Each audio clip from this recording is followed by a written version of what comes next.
The hum of the plane's engines filled the cabin as passengers settled into their seats, a mix of chatter, rustling bags, and soft beeps from overhead compartments, creating a low symphony of pre-flight activity.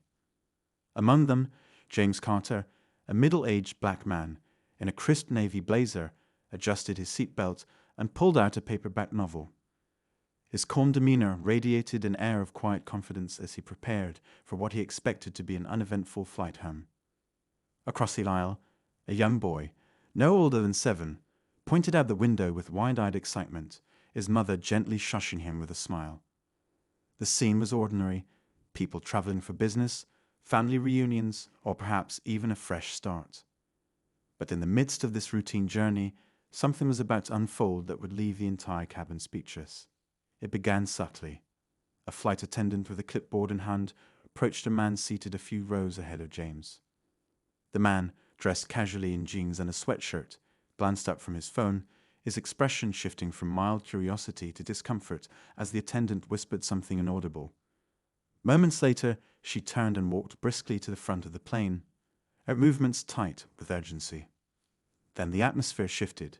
From the corner of his eye, James noticed 2 uniformed officers board the plane. Their presence was unusual, immediately silencing the chatter around them. Passengers exchanged uneasy glances, some craning their necks to see what was happening. One of the officers, a tall man with a stern expression, walked directly toward James. "Sir," the officer said, his voice firm, but measured, "I need you to come with us." James froze, his mind racing. Confusion flickered across his face as he looked at the officer, then around the cabin. Whispers rippled through the passengers, their curiosity quickly turning to suspicion. "What's this about?" James asked, his voice steady but tinged with disbelief. "You're being detained," the officer replied, gesturing toward the aisle. "Please stand up." A murmur of protest rose from nearby passengers. "What did he do?" someone asked, but the officer didn't respond. James looked at the people around him, their faces a mix of shock and concern. His own hands remained on the armrests of his seat as he tried to process the situation. "I haven't done anything wrong," he said calmly. "Can you at least tell me why?" But before the officer could answer, the second officer stepped forward. "Let's not make this harder than it needs to be," he said, his tone sharp, almost rehearsed. James stood slowly, his movements deliberate. The cabin fell silent, every eye now on him. As he rose, he turned to face the passengers, his voice clear and unwavering. "Ladies and gentlemen," he began, "I want you to remember this moment. Watch closely and ask yourself, why is this happening?" His words hum in the air, electrifying the tension in the room. People leaned forward, their curiosity now mingled with unease.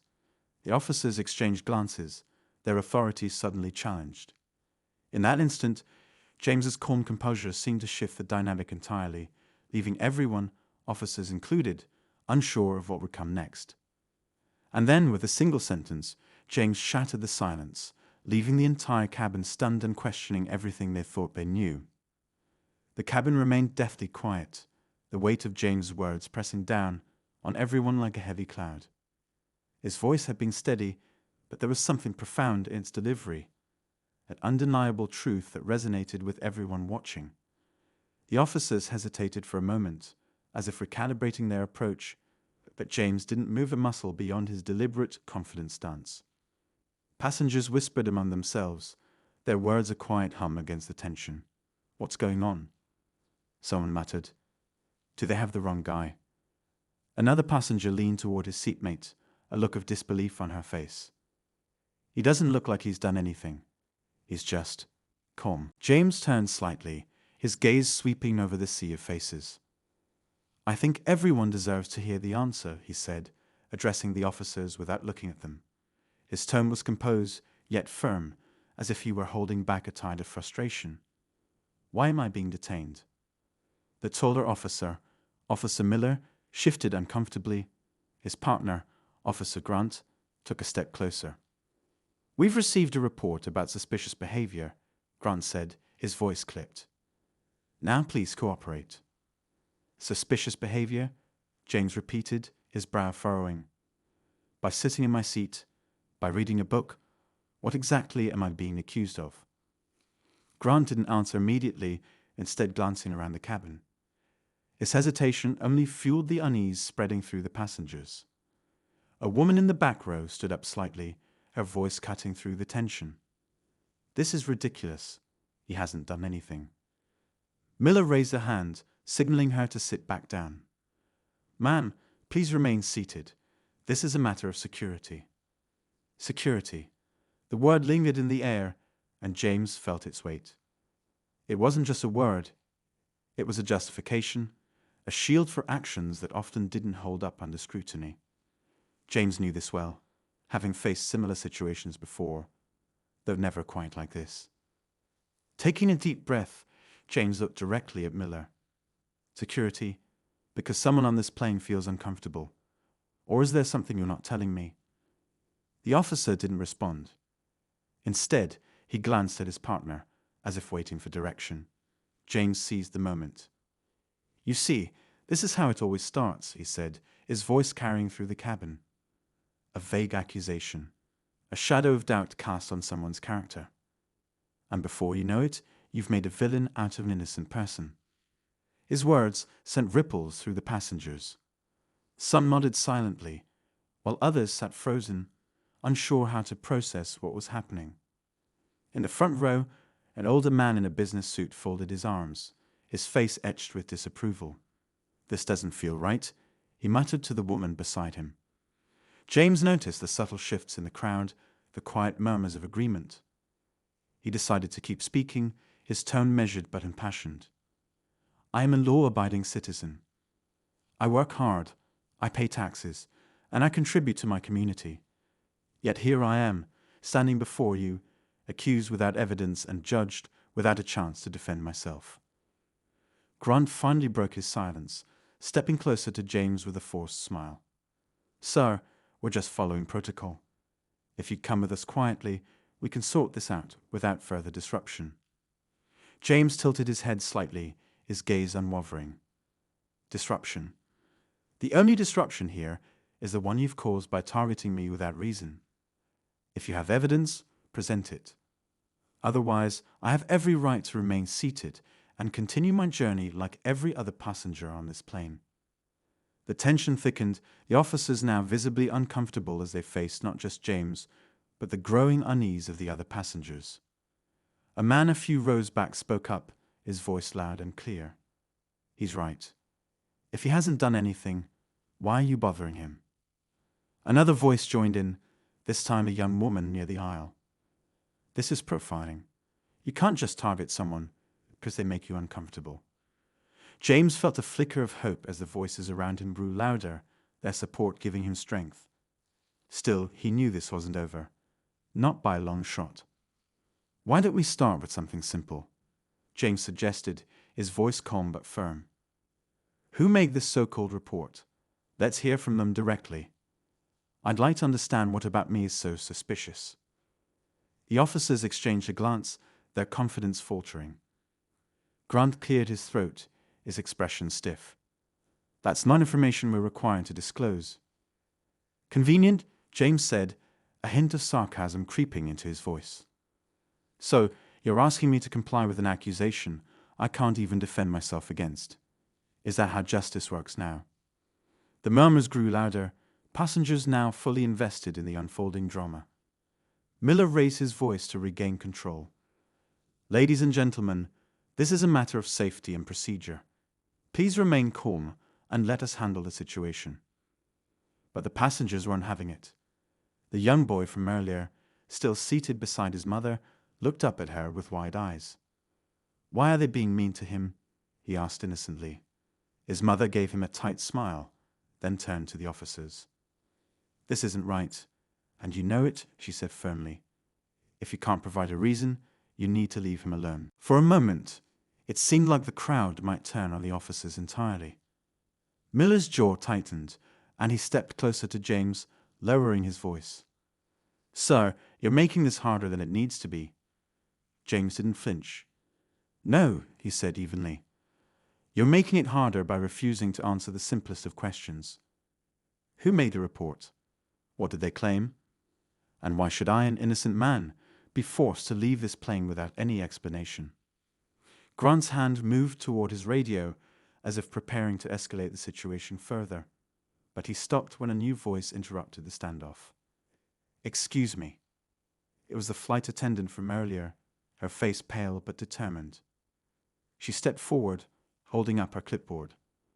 "I think I can clarify something." All eyes turned to her, the sudden shift in focus creating a brief lull in the tension. The officers straightened, their authority momentarily challenged. James watched her carefully, sensing that whatever she was about to say could either resolve the situation or make it far worse. I think there's been a misunderstanding," she began, her voice shaky but sincere. The report wasn't about him.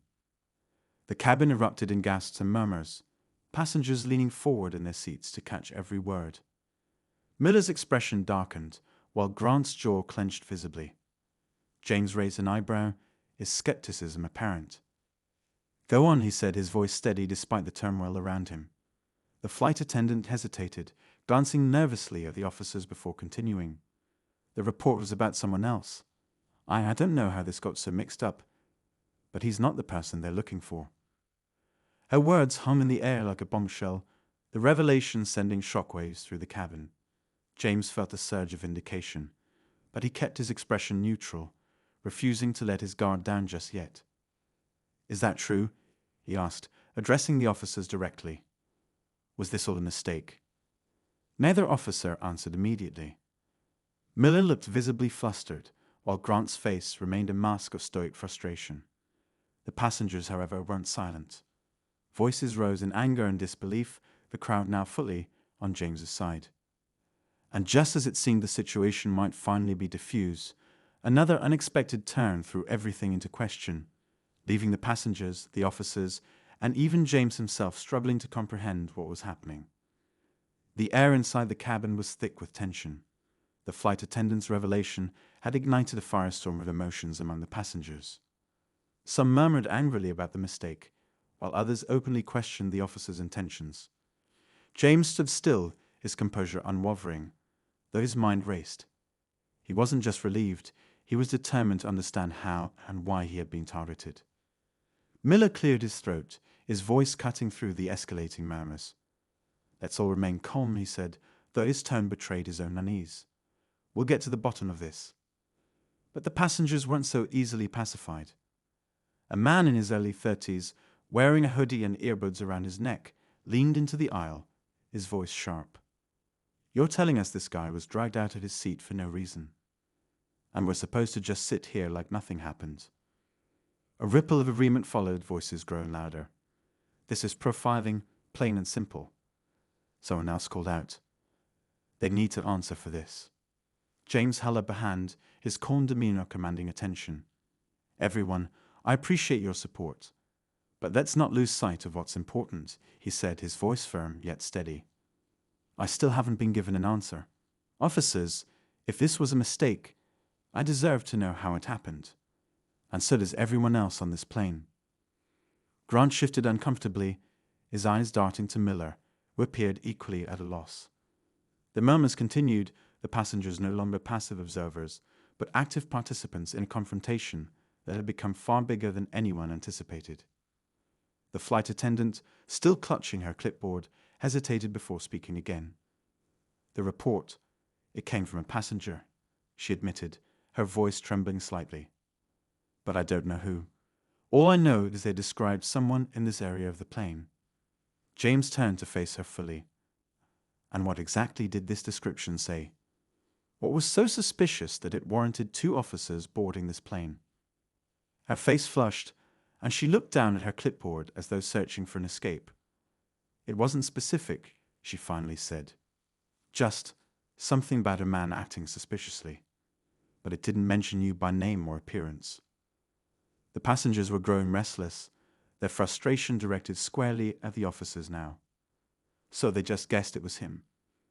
A woman in a business suit demanded. "That's outrageous." Grant raised his voice in an attempt to regain control. "We're not here to debate the process," he said. "We're here to ensure everyone's safety. Sometimes that means acting quickly based on the information we're given. James frowned, his eyes narrowing. Acting quickly, he echoed. Or acting carelessly, because what I see here is a system that didn't take a moment to verify the facts before targeting me. Miller stepped forward, trying to maintain his authority. Sir, we acted in good faith. Mistakes happen, but our priority is always the safety of everyone on board. James shook his head slowly. Mistakes like this don't just happen. They happen because of assumptions, because someone decided that a man who looks like me must be a threat. The murmurs of agreement were louder this time, the passengers visibly moved by James's words. Even the boy from earlier, now perched on his mother's lap, seemed to sense the gravity of the situation. His small voice broke through the din. He didn't do anything bad, he said softly.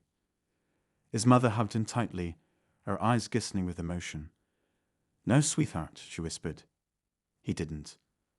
The officers looked increasingly uncomfortable, their earlier confidence replaced by visible uncertainty. For James, it wasn't enough. He wasn't interested in watching them squirm. He wanted accountability. Whoever made that report, he said, his voice firm, they need to explain themselves. This isn't just about me. It's about what happens to people like me every single day. Accusations based on nothing more than fear or prejudice can ruin lives. The cabin fell silent, James' words striking a chord with everyone listening. Even the officers seemed momentarily caught off guard, their expressions softening as they exchanged glances. But before anyone could respond, a new voice interrupted. I made the report. All heads turned toward the middle of the plane, where a man in his 60s stood up. He was dressed in a button-down shirt and slacks, his graying hair neatly combed. His face was pale, and his hands trembled slightly as he gripped the edge of his seat. I thought I was doing the right thing, the man stammered, his voice barely above a whisper. I saw him get on the plane and he looked nervous. He kept looking around, and I didn't know. James stared at the man, a mix of disbelief and frustration flashing across his face. He didn't know what. He asked, his voice calm but laced with an edge. You didn't know anything about me, but you decided I was a threat. The man swallowed hard, his face reddening. I didn't mean for it to go this far, he said. I thought it was better to say something than to ignore it. Better to say something, James repeated, his voice rising slightly. Even if it meant accusing an innocent person. Even if it meant disrupting this entire flight and humiliating me in front of everyone here. The man opened his mouth to respond, but seemed to think better of it, sinking back into his seat instead. His silence spoke volumes, a tangible acknowledgement of the harm he had caused. James took a deep breath, his gaze sweeping across the cabin. This isn't just about one person's mistake, he said, addressing the passengers now. It's about a system that enables these mistakes. A system that teaches us to fear people who look different, act different, or simply exist in a way that makes someone uncomfortable. His words hung in the air, a powerful indictment of the prejudice and fear that had fueled the situation. The passengers were visibly moved, their expressions a mix of anger, shame, and solidarity. Even the officers seemed to falter, their earlier resolve replaced by a quiet acknowledgement of the truth in James' words. And yet, the tension wasn't resolved.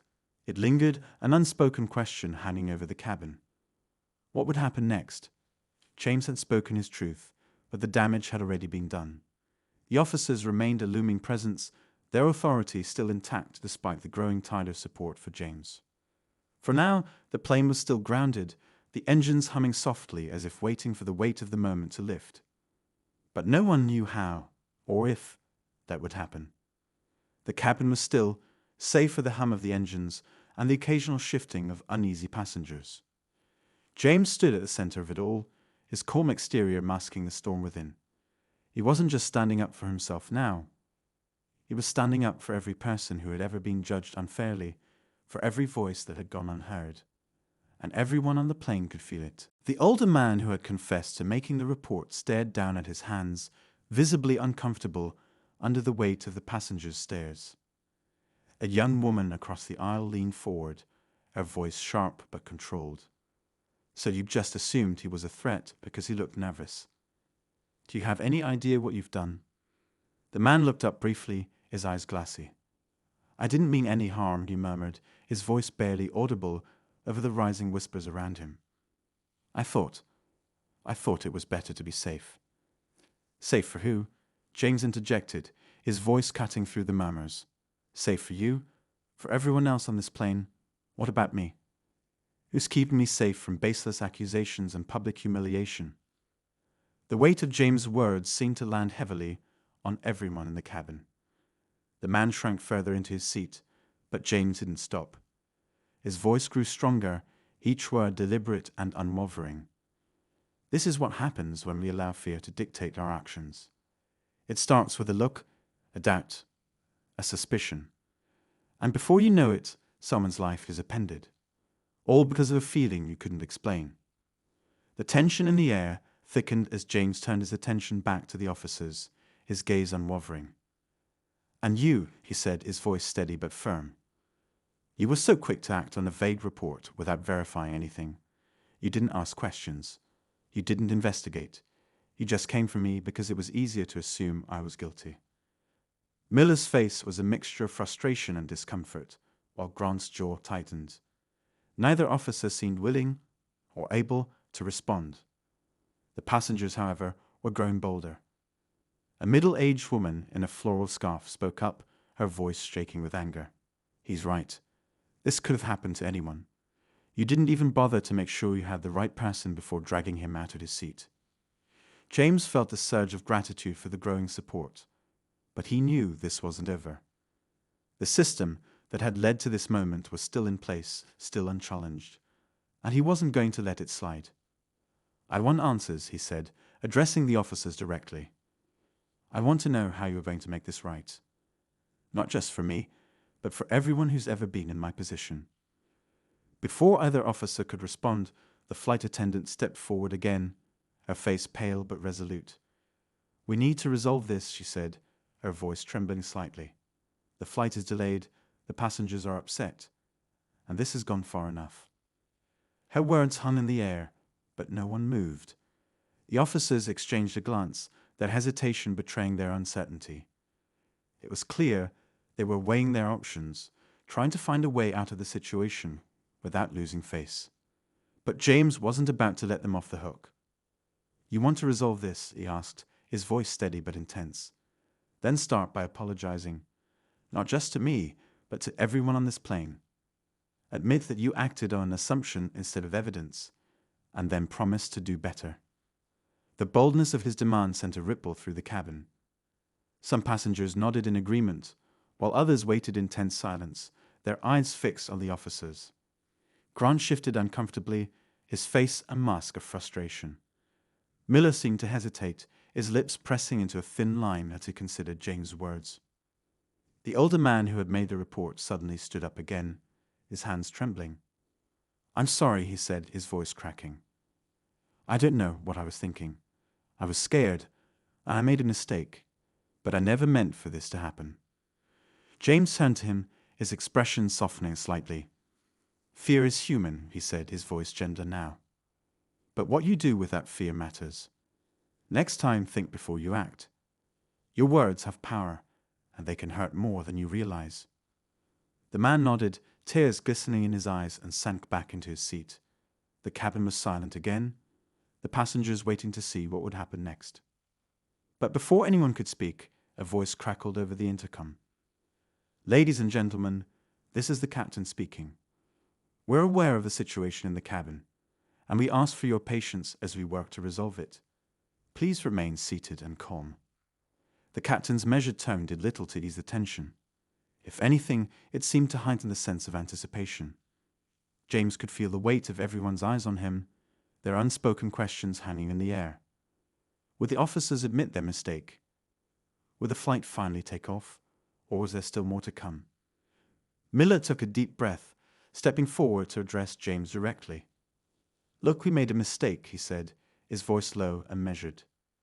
It wasn't our intention to cause harm or embarrassment, but we were acting on the information we had at the time. James raised an eyebrow, his skepticism clear.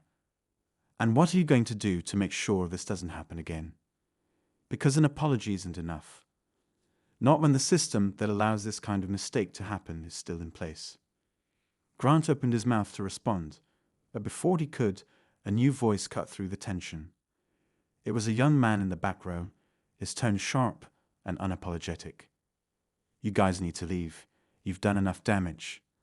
Let the man sit down, and let's get this plane in the air." The passengers erupted in agreement, their voices a chorus of frustration and solidarity.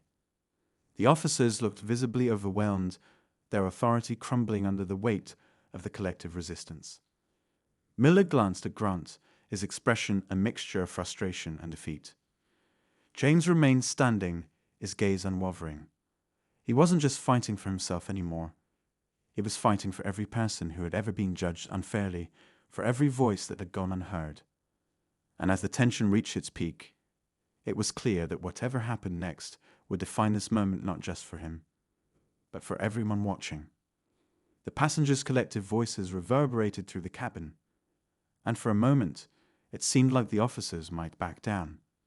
James stayed rooted to his spot, his expression unreadable, though his resolve was clear.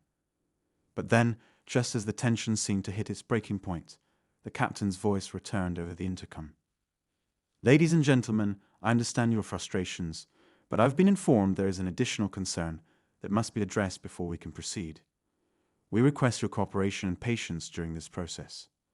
The room fell into an uneasy silence. "Additional concern," a woman in the front row muttered, her brows knitting together. The words hung heavy in the air, their vague nature unsettling everyone. James turned toward the officers, his eyes narrowing. "What now?" he asked, his voice firm but calm. "Haven't you disrupted enough?" Miller hesitated, then reached for his radio. "Captain, can you clarify?" he said into the device. His voice lacked its earlier authority, and the tension in his posture was unmistakable. The captain's reply was clipped. "We've received a communication from the airline security team.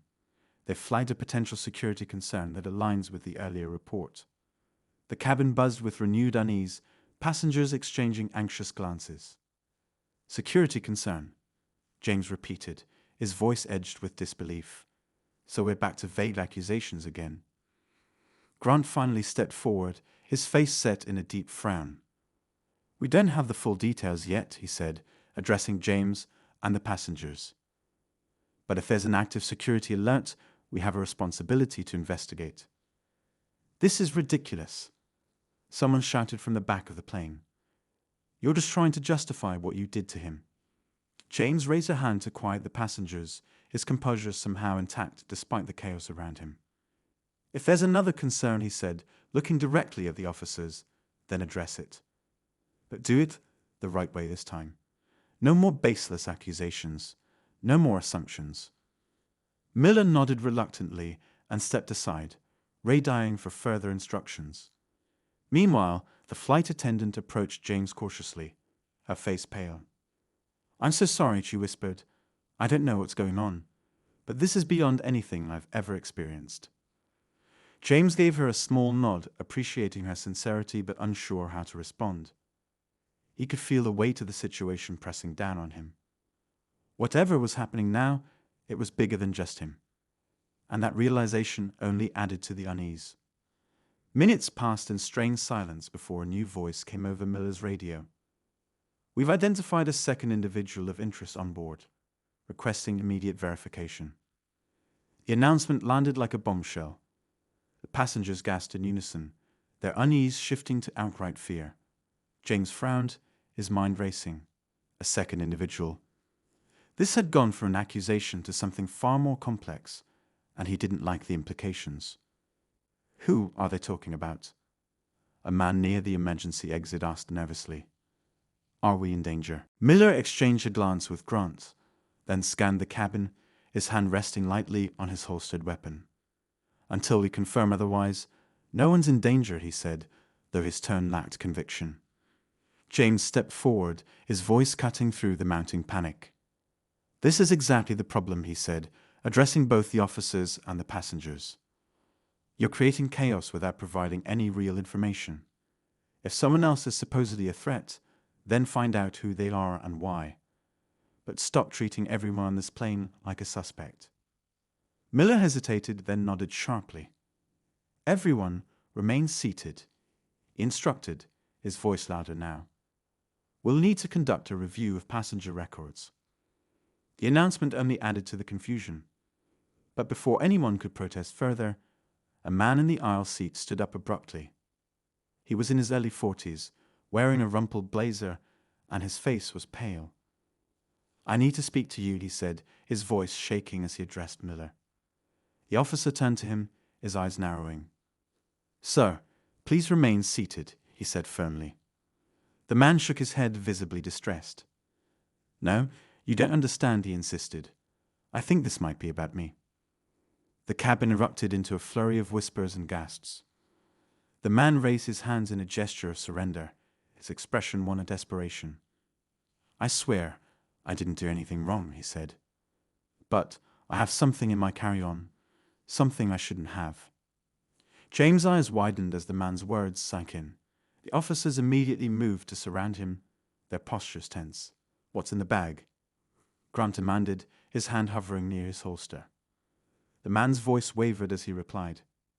It's a device. Not dangerous, I swear. It's just, I work in tech, and I was transporting a prototype. I didn't declare it because I thought it would complicate things, but now I realize that might have triggered an alert.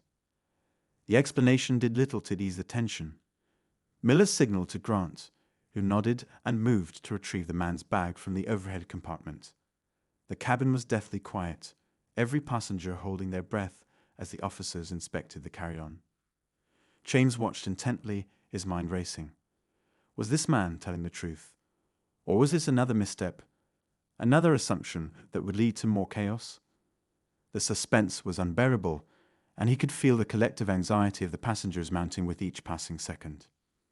Finally, Miller held up the device, a sleek, unfamiliar piece of technology with blinking lights and a complex design. What is this? He asked, his tone sharp. The man swallowed hard. It's a prototype for a new wireless communication system, he said. It's completely harmless, I promise. I can show you the documentation. Grant examined the device, his brow furrowing. You should have declared this, he said sternly. You've caused a major disruption. I know, the man said, his voice breaking. I didn't think it would be a problem. I didn't want to delay the process. The officers exchanged a look, their expressions a mix of frustration and exhaustion. James, however, wasn't convinced. Something about the man's explanation felt off, but he couldn't put his finger on it. Then, in a flash, it hit him. Wait, James said, his voice cutting through the murmurs. He stepped forward, addressing the officers and the man directly. How did you know the alert was about you? The question hung in the air, and the man's face froze, his eyes darting nervously. I assumed, he stammered, his voice faltering. When they mentioned a second individual, I thought. You thought it was you, James interrupted, his tone calm but sharp. But why? If you didn't think this device was dangerous, why would you assume you were the target of a security alert? The man opened his mouth to respond but faltered, his expression betraying his growing panic. The officers exchanged a glance, their suspicion clearly rising. Miller stepped closer to the man, his posture tense. Answer the question, he said, his voice low and commanding.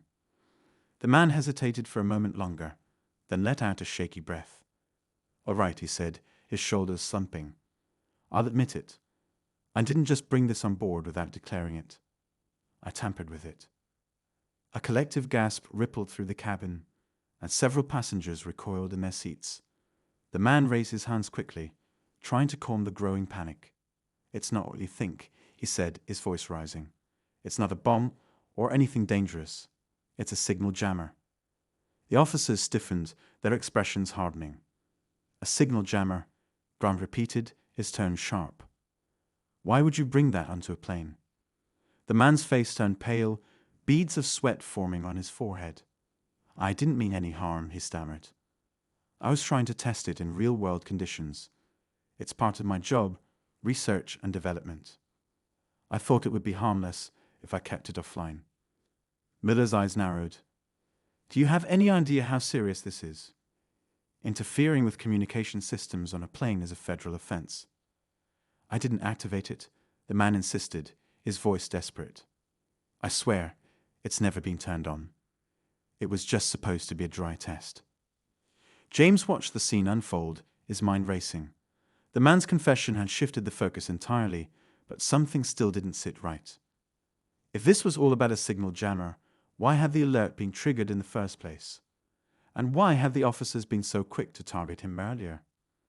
Suddenly, one of the passengers, a woman in the back row, spoke up, her voice trembling. I saw him fiddling with something during boarding, she said, pointing to the man. He looked nervous, like he was trying to hide it. The man's eyes widened in panic. I wasn't doing anything wrong. He protested. I was just making sure it was secure. Miller gestured for Grant to secure the man, who didn't resist as his hands were gently cuffed. The officers were clearly taking no chances now. We'll have to confiscate this device and take you in for questioning, Miller said. Whether or not you activated it, this is a serious matter. As the officers began escorting the man down the aisle, James remained standing, his arms crossed as he watched them go. The passengers murmured among themselves, a mix of relief and lingering unease. The situation seemed to be under control, but James couldn't shake the feeling that there was still more to the story.